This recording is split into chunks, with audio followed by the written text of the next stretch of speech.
আজ অনেকদিন পর গরুর মাংস আলু দিয়ে রান্নার রেসিপিটা নিয়ে হাজির হলাম। আই হোপ সবার অনেক ভালো লাগবে। আসসালামু আলাইকুম এভরিওয়ান, আই হোপ সবাই অনেক ভালো আছেন। আজকে নিয়ে আসলাম দারুণ মজার গরুর মাংস রেসিপি, তাও আবার আলু দিয়ে।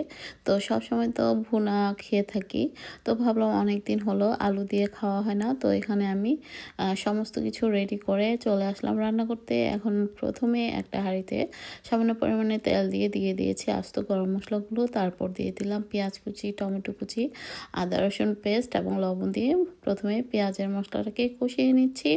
তো বেশ কিছুক্ষণ পেঁয়াজের মশলাটাকে নেড়ে চেড়ে কষিয়ে নেওয়ার পর এর মধ্যে দিয়ে দিব শুকনো গুঁড়া মশলাগুলো, যেমন হলুদ গুঁড়া, মরিচ গুঁড়া, তারপর দিলাম ধনে, জিরা, কারি পাউডার, দিয়ে দিলাম পাপরিকা গুঁড়ো এবং দিয়ে দিব গরম মশলা গুঁড়ো।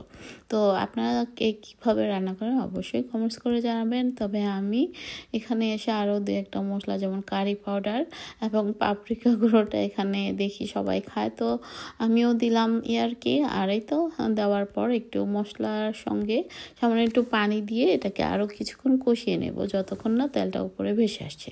তো দেখতে পাচ্ছেন কত সুন্দর লাগছে কালারটা। তো এই পর্যায়ে ধুয়ে রাখা গরুর মাংসগুলো আমি দিয়ে দিলাম।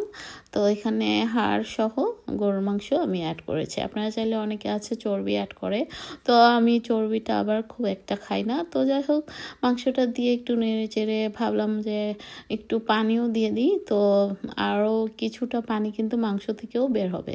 তো এই তো একটু পর নেড়ে চেড়ে নিচ্ছিলাম, আর বেশ কিছুক্ষণ আমি মাংসটাকে খুব ভালো মতো কষিয়ে রান্না করব। তো দেখতেই পাচ্ছেন কিছুক্ষণ পর আমি নাড়া দিচ্ছি। তো অনেকক্ষণ কষানোর পর মনে হলো যে এবার পানিটা দিয়ে দিই সিদ্ধ হওয়ার জন্য। তো এখন আমি গরম পানি অ্যাড করেছি, আর চেষ্টা করবেন গরম পানি দিয়ে রান্না করার জন্য। তো এই তো গরম পানিটা যখন দিয়ে সিদ্ধ করা হয়ে আসছে মোটামুটি, তখন এই পর্যায়ে আমি দিয়ে দিলাম কেটে রাখা আলুগুলো। তো আমি ছোট ছোট আলুগুলোকে এভাবে মাঝখান থেকে মানে এক ভাগ করে নিয়েছি, মানে একটা আলু 2 পিস হয়েছে। তো সে অনুযায়ী আমি আলুটাকে অ্যাড করছি। আরও বড় আলু হলে আপনাদের মানে যে যেরকম মানে রাখতে চান সেভাবে দিয়ে দেবেন কেটে। তো এই তো সামান্য পরিমাণে লবণটাও দেখে নিলাম। তো নেড়ে চেড়ে আলুটাকে সিদ্ধ হতে যতক্ষণ লাগে, তো শেষের পর্যায়ে সামান্য একটু ধনে পাতা দিয়ে আর একটু রাখবো। বাস, এই তো হয়ে গেল আমার দারুণ মজাদার গরুর মাংস আলু দিয়ে। তো আমার আজকের রান্নাটা আপনাদের কাছে কেমন লাগলো অবশ্যই কমেন্টস করে জানাবেন।